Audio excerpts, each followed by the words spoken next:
the latest program from the Star Wars universe, and two vampire shows based on popular book series. Let's talk TV.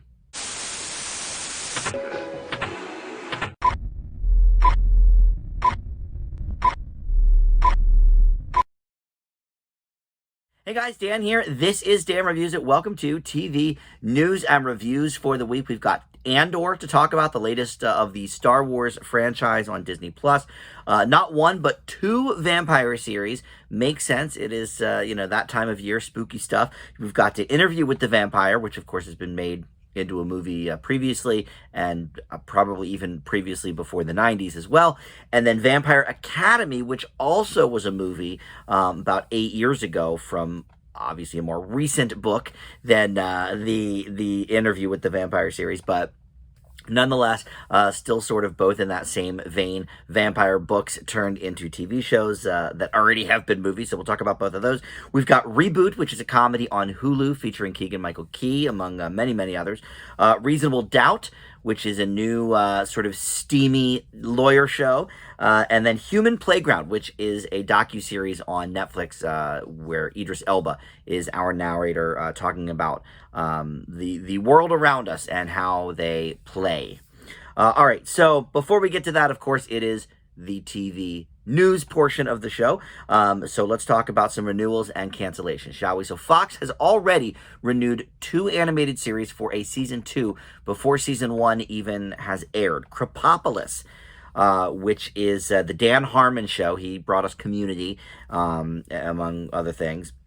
And this includes voices such as Hannah Waddingham from Ted Lasso and Richard Ayoade from the IT Crowd, or Ayoade. I've never heard it pronounced. So anyway, Crepopolis hasn't aired yet, but we're getting a season 2. Same thing with Grimmsburg. So this has been renewed for season 2 as well by Fox. John Hamm is leading the voice cast here as a down-on-his-luck detective. It's interesting John Hamm is doing the detective cartoon because he just did a great turn as Fletch in Confess Fletch, which is a movie that came out a couple of months ago that I really, really enjoyed. And I heard he wants to make that into a series of films now. So I don't know. Obviously, he's got the detective bug, I suppose. And then this is not necessarily a renewal, but an episode upgrade. Quantum Leap has been given 6 more episodes on NBC, bringing the total so far for season 1 to 18 episodes. So obviously they're seeing some good returns there on Quantum Leap, which is a show my buddy Tim and I reviewed last week, and thought it was pretty good. I think we both gave it in the B range. And then ending, The Man Who Fell to Earth from Showtime is not going to be returning for a season 2, but it was originally intended as a 1-season story anyway. There was always sort of a possibility for season 2 should Showtime want to go that way, but it was sort of always designed as a 1-season program, apparently. The way things are now, it's hard to tell with some of these cable shows where it's like it doesn't get a season 2 and all of a sudden they're like, oh well, that was always the plan. Certain shows that I could mention recently, Watchmen and Lovecraft Country, I would have loved to see a second season from, but and I really liked this one too. I never saw past the first couple episodes that I reviewed for you guys, but I thought that was an enjoyable program. But reading this, it makes it sound like it did not end on like a cliffhanger or anything like that. So I like that. All right, in casting news, just 2 months after Hulu officially confirmed that Keanu Reeves would lead the Devil in the White City series. I talked about this because it's been in the works for years. I read the book and I loved it. Martin Scorsese and Leo DiCaprio are producing this. The Matrix favorite has exited the project, and the director, Todd Field, has left the project as well. So, look, I don't know that Leo and Scorsese are going to give up on this. This has been in the works for a long, long, long time. But definitely disheartening that they were getting so close to actually, making it something. And then there's no reason for Keanu's exit, according to the story I read, so I'm not sure. But it's interesting that the director also left. And then Blake Shelton is leaving The Voice after 23 cycles. He is the only original mentor left by a clear mile. Adam Levine left after like 10 goes, I think. CeeLo Green left a few in. And who was the other one? Who was the the blonde? It wasn't Kelly Clarkson, was it? I can't remember now. They always, look, the voice has such a basic, makeup of the the people. It's always, the black guy, the blonde woman, the heartthrob, and then the country star Blake Shelton. Right now, I think it's Gwen Stefani, and her and Blake are married, I guess. Is Pharrell still on? I don't know who the people are anymore on the show. I know for a while Shakira was on. Oh, Christina Aguilera. That's who the original was. It was Christina Aguilera, Adam Levine, and she and CeeLo left fairly early, and then Adam Levine, I think, stuck it out maybe 10 or 12 cycles. But anyway, so he is gone. Physical on Apple TV Plus is getting a new cast member. Zooey Deschanel is going to head into season 3 of this show in her first TV role since New Girl ended 4 years ago. I feel like New Girl's been off the air for like 10 years at this point, but I guess it just ended in 2018. So, but anyway, I love Zooey Deschanel. I've enjoyed the show Physical so far, so it'll be nice to see her on there. All right, in announced programs, AGT The All-Stars is going to start shooting next month with the best act from the past 17 seasons of America's Got Talent. Heidi Klum, Howie Mandel, and Simon Cowell will all be aboard that, in addition to Terry Crews as sort of the host. Sofia Vergara, for whatever reason, is not coming aboard. I guess that does sort of make sense because she hasn't seen a lot of these acts. Like she's still doing the regular show, so I don't think there's any sort of hardship between her and the producers or anything like that. But I mean, Howie Mandel's been on since season 3 or something. I mean, he's been on a long, long time. He's not original. And then Simon Cowell has been on for a while, but I think he's produced since the first season. And then Heidi Klum has been on a long time as well. So it makes sense. Jessica Simpson's memoir, Open Book, is set for a pilot show at Freevee, starring singer-songwriter Caitlin Tarver, who I'm not familiar with, and John Stamos, who I certainly am familiar with. I guess this Caitlin Tarver is going to play sort of the Jessica Simpson role from her book. I'm not familiar with the memoir, but Jessica Simpson's life is always sort of open for some interesting things. All right, Hulu is giving a series order to an adaptation of the bestseller Interior Chinatown, which is going to star Jimmy O. Yang and executive produced and first episode directed by Taika Waititi. So, that could be interesting. Joel McHale is going to star in Fox's Animal Control, which is a straight-to-series single-camera comedy in a workplace with, I guess, a lot of animals, and I don't know. I feel like animal shows don't usually work, animal comedies. There was one many years ago on NBC, Animal Practice, maybe, that only lasted like 5 episodes or something. But that's going to debut mid-season. It's going to follows a group of local animal control workers whose lives are complicated by the fact that animals are simple, but humans are not. And McHale will star sort of as the lead here. And he is still part of Fox's Crime Scene Kitchen, which has filmed a second season. It is in the can. When are we going to see it? I don't know, but I love that show. It aired in the summer of 2021, and we didn't get it this summer. So I want to see more of that show. But yeah, so Joel McHale sort of, strengthening his, he sort of just goes wherever. He was doing Card Sharks for ABC. He does Crime Scene Kitchen for Fox. Community, obviously, was on NBC. He's a frequent guest on The Masked Singer for Fox. He had a sitcom on CBS a couple of years ago. So he just goes where the work is, and God bless him. All right, and in some odds and ends here, Dahmer, a program I reviewed a couple of weeks ago with less than favorable results, is officially the number 2 English language series of all time on Netflix, passing Bridgerton Season 2 and trailing only Stranger Things Season 4. Now, this is based just on the first 28 days, which Dahmer, I think, still has a couple of days left in the tank there, but or maybe we're sort of right on that mark. But anyway, Squid Game, I think, is still the highest of all. But in terms of English language, Dahmer is now number 2 after Stranger Things Season 4. Kind of wild. But look, it was clearly getting a lot of buzz. It was, number 1 for many, many weeks on the Netflix countdown there. So, all right. Let's move into the reviews, shall we? I'm getting over being sick, so I don't want to talk too long about any of these. But we're going to start with Andor. I think that makes the most sense. The Star Wars shows usually go first here. And this is essentially a prequel to Rogue One, and it features the star Diego Luna, who is playing Cassian Andor, which is he's reprising that role from the Rogue One film, and it's during the 5 years leading up to the events of that movie. And I think there might be some other people from the movie involved as well. But I gotta be honest, Rogue One is like one of my least favorite Star Wars movies. I fell asleep in it. It was so boring. And I remember there being a really great sort of fight scene somewhere in the middle, but then I think like the hour and a half leading up was super boring, and then the last 45 minutes was boring. I don't know.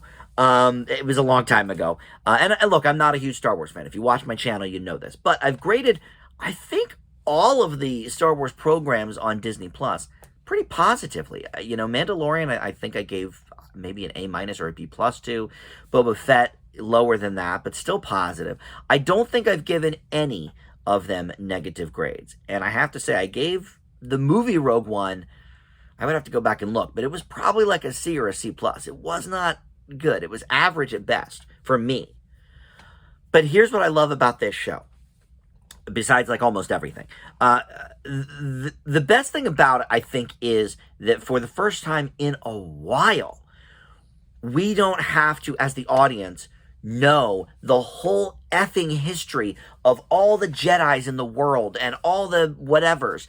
You can go into this, and because it's a prequel, you don't even have to have seen Rogue One. Like me, I don't remember Rogue One. I saw it, don't remember very much about it. But you can go into this blind, which I think is the first time we've had that since The Mandalorian. Everything else has been attached to something, or, okay, we're going to explore this, or, the one that just came out with what's his face? Ewan McGregor. That was a direct sort of lineage from those second set of the second trilogy there. So I love that you don't have to have a freaking PhD in Star Wars knowledge to watch this show. There's been a couple of Star Wars shows I haven't even reviewed. I think, what was it, Clone Wars or something? I was just like, I'm so lost at this point in the Star Wars lore. So I just love that about this. But other than that, the whole thing just really fires on all cylinders. Diego Luna is great in this role. It's sad that I don't remember him more from this movie. I may have to go watch it again, I guess. But he's really good here. The set pieces are great. All of the things that we've come to sort of appreciate from this brand. Really good effects, really good storytelling, strong characters. It's all here. They've sort of thrown the things that we know and love from this brand all into the mix here, and it works. It all works really well. The one thing I can sort of say in the negative is, and it didn't really bother me so much, but I think it may be a deal breaker for some. But it is a real slow burn. Like, I watched the first 2 episodes, and to be honest, not a ton has happened, but I think in the grand scheme of things, and I think we're getting 10 episodes of this. So it's not like, some of the Marvel and the Star Wars shows on Disney Plus, we only get like 7 or 8 episodes. This, we're getting a full 10. So if you want to give us a couple of episodes to kind of slow burn in, I'm okay with that. Because all the while you're building up this great sort of rapport between the characters and the audience, so we can sort of appreciate more what they're going through. And I guess maybe if you know what happens in Rogue One, certain things will maybe stick out to you more than they did to me, because I don't remember. But it didn't affect my enjoyment of the show. This, I think, look, I like The Mandalorian a lot, but this is definitely up there for me in terms of like storytelling, character development, all of that stuff. So I'm going to leave Andor with an A-.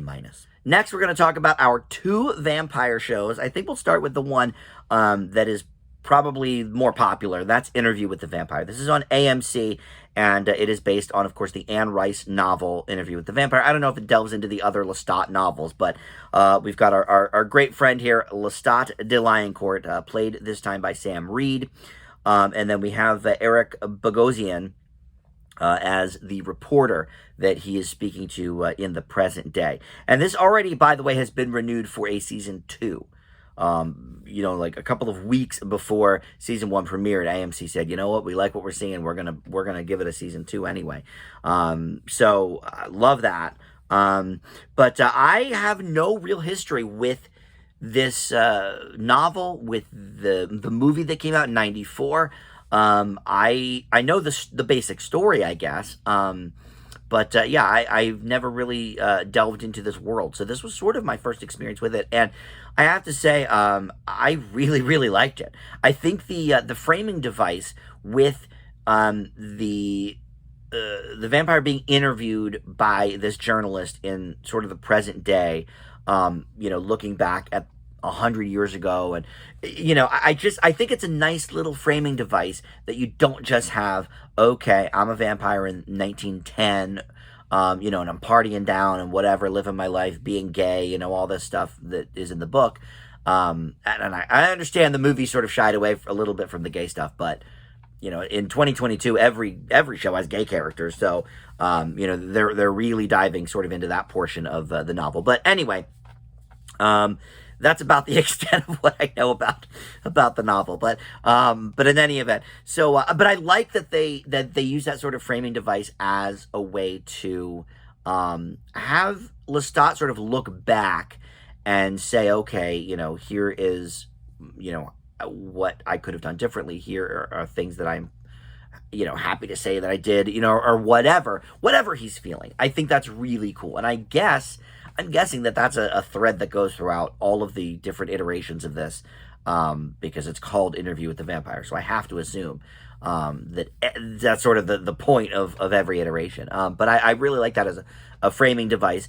But more than that, I really like the storytelling here, much like Andor, love that storytelling as well. But the costumes here are so great, and the when they're in the 1910s, we see a lot of sort of really great architecture, and just the way everybody looks is perfect.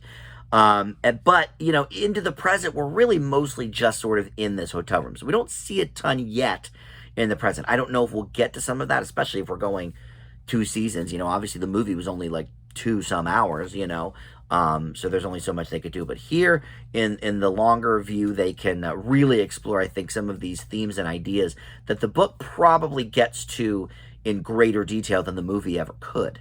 So for that, I really like it. And I like the casting choices here as well. I'm not super familiar, to be honest, with Sam Reed. Let me see here.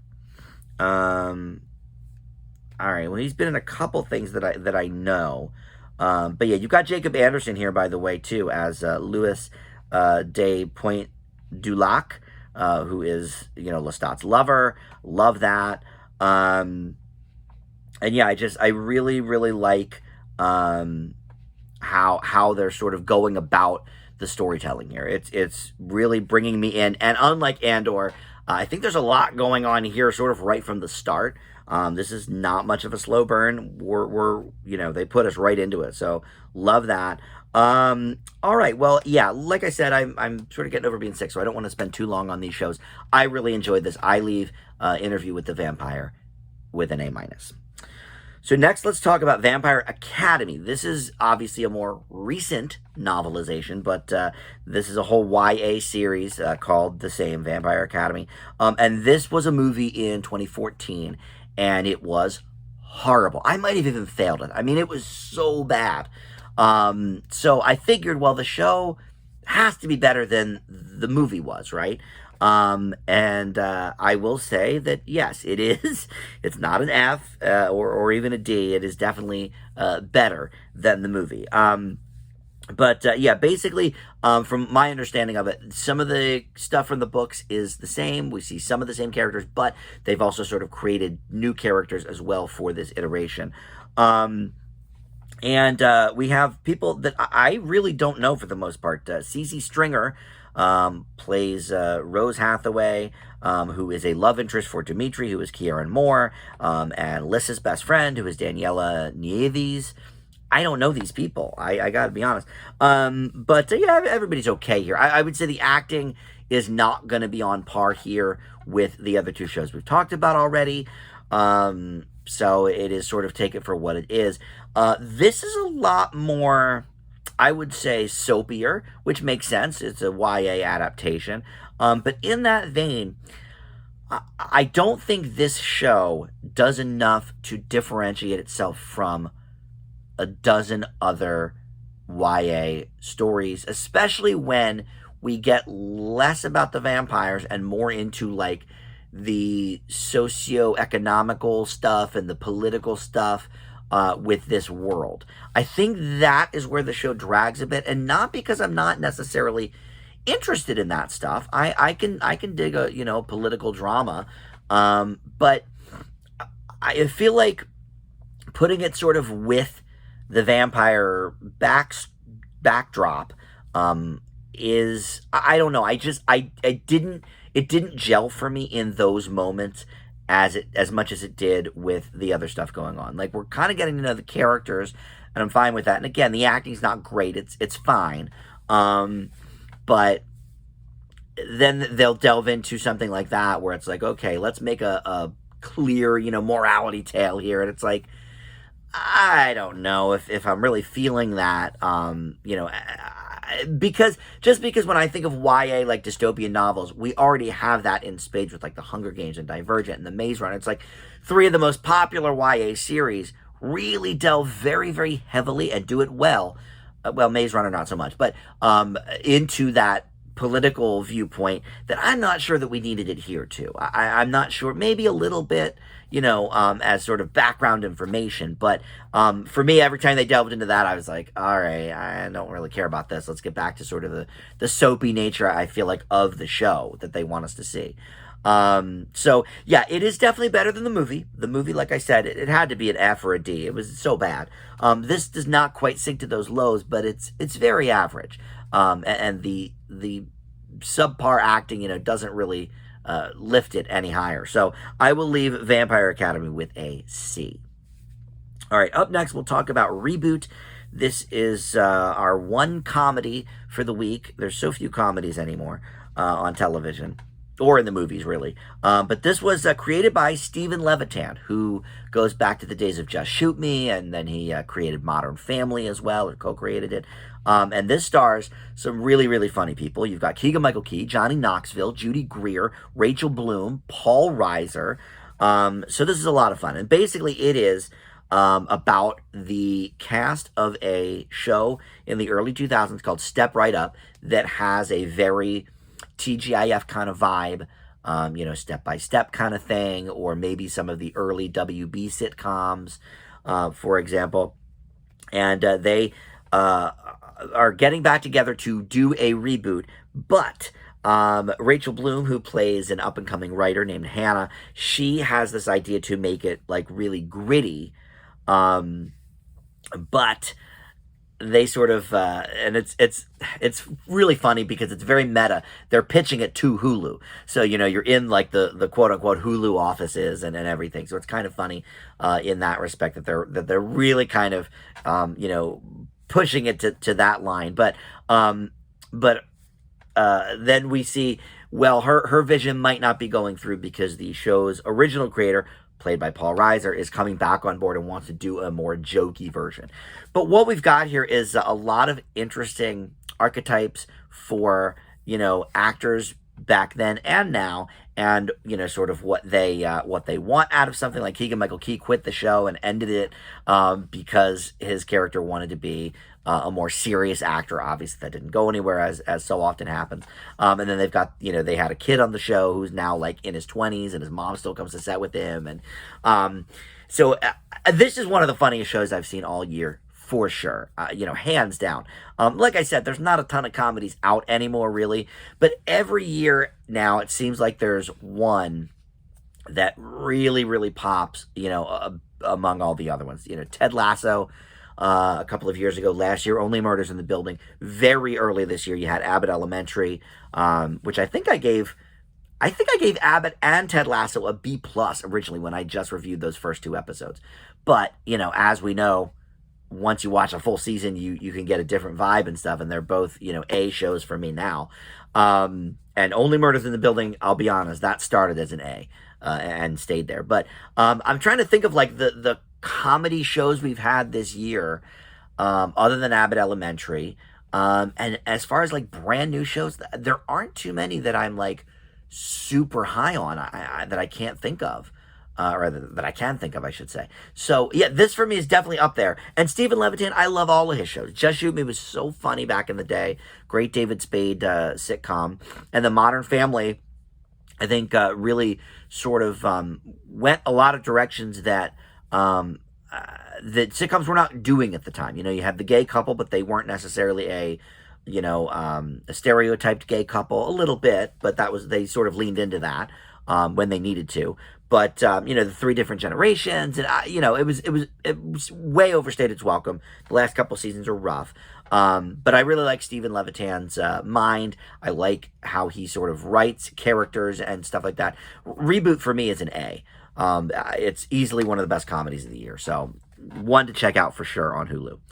All right, Reasonable Doubt is next, and I think this is on Hulu as well, and this is a legal drama series, but not necessarily in the way that we might think. So far, no one's really going to trial yet. But Jack Stewart is the lead character here, played by Emazati Corinaldi. Unfamiliar with her, and obviously can't even really pronounce her name. I apologize for that. But she is a successful defense lawyer at this big LA firm, and is navigating some famous cases, some difficult cases, some sports star cases, but she's also going through a separation from her husband and all of this. Co-starring Michael Ealy as a previous client of hers, and some other people you might know, but most people I think will be unfamiliar to, as they were to me. This was co-created by, or maybe not co-created, but at least executive produced by Kerry Washington. And it makes sense because I realized that about halfway through the first episode, I sort of looked up the pedigree here, and it makes sense because it was giving me major Scandal kind of vibes. And I don't think that's a bad thing necessarily, because I don't think we have a lot of like soapy fun shows anymore. I feel like it's all either like, not necessarily Jeffrey Dahmer, but like it's all sort of like very heavy and like, all this stuff. I know true crime is so hot right now, and but like for me, it's like some of my favorite shows, of the hour-long drama, quote-unquote drama format, are more comedic dramas like Ally McBeal, Desperate Housewives, to name a couple. And Scandal was not very comedic, I will say that, but very soapy. The storylines were so ridiculous after a while, but you kept watching because, you love Kerry Washington in this role, whatever. I see a lot of that kind of potential with this show. Like I said, I don't know this lead actress really from anything, but I think she does a really good job of sort of commanding the screen when she's on and sort of, giving everybody around her, something to look at. And, okay, she's tough as nails. I haven't seen her in a courtroom yet. we're too busy, with the sex scenes and she is going to prisons and talking to some of her clients and whatever. But honestly, if you tone down, and I guess you could say this about most shows, but if you took away the cursing, which there's not even that much of, and the couple of sex scenes, you could air this on ABC Thursday nights. Like this could be a companion piece to Grey's Anatomy or something. Like it's written in such a way where it's like it's not overly gratuitous with this kind of thing. You pare it back a little bit, and you have sort of a TV 14 kind of a show. But yeah, I don't know where this goes with the legal stuff because we haven't seen much of it yet. So far we're sort of character building, but I like this gal as a lead. She reminds me a little bit of the woman in All Rise from a couple years ago, and also the woman in East New York, which is a current show on CBS that I really enjoyed. So overall, I think this has potential. Not sure if I quite see this going, the Ally McBeal distance of 5-6 years, whatever. But for what it is now, I did not mind it. I'll give Reasonable Doubt a B. All right, and then finally we have Human Playground. This is a docuseries on Netflix. It is narrated by the great Idris Elba, somebody with a fantastic voice, and this explores the origins and the evolutions of play across the globe, from, age-old rituals like bullfighting and things that date back, centuries, to current-day billion-dollar businesses. Now, I think there's maybe 6 of these. I only watched the first 2, and so far, I think they're a little actually narrow in scope. I feel like if we're doing across the globe and we're doing, centuries of things here, I guess I wanted to see a little more variety. Like, it's cool that they, spend a lot of time on certain things. Like we saw the bullfighting. We saw, this woman in the desert. It's actually, the other thing I guess I was hoping for more of is it's more about, at least the first 2 episodes, it's more about sport than it is necessarily play. Like, when I think of play, yes, you play sports. I understand that. But I also think of, children at play. And I guess I sort of was hoping for maybe a little bit more of a well-rounded thing about, like, okay, here's how, kids in the 1500s played, like, here's what they played and whatever. I'm not sure that I really got that. So I don't know. I guess I would have liked a different description. Like, the show as it is not bad necessarily. And I enjoyed watching the 2 episodes I did, but I guess I was expecting something way different from the title and from Playground is in the title. Playground tells me kids, and look, like I said, maybe we'll get to this in future installments, and maybe I'm wrong. Maybe there's more than 6. Maybe there's 8 episodes or something. But, but yeah, like, the first episode was all about, like, different things that push us to our limits. We had, like, ice, what was it? Ice swimming, bullfighting, and then, desert walking and climbing and all of that. And it's just like, okay, but to me, this doesn't evoke playfulness. This evokes Olympic sport type things. Like, I don't know. I guess I was expecting something a little different from it. Look, Idris Elba is obviously on with his narration. How can he not be? One of the most velvety voices in the business.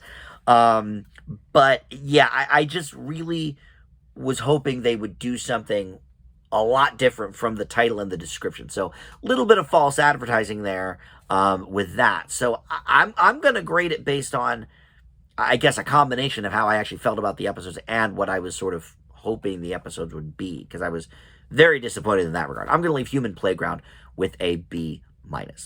All right, that's it for the week. Like I said, I was going to try and keep it a little shorter and sweeter than normal. The next TV news and reviews will be part 2 of my broadcast shows with my buddy Tim. We're going to take a look at Alaska Daily on ABC, a bunch of CW shows, including the Supernatural spinoff and the Walker spinoff. And I forget what the other ones even are, but we're going to do them. And so that'll be up within the week here. But thank you for watching. We'll see everybody next time on Dan Reviews It.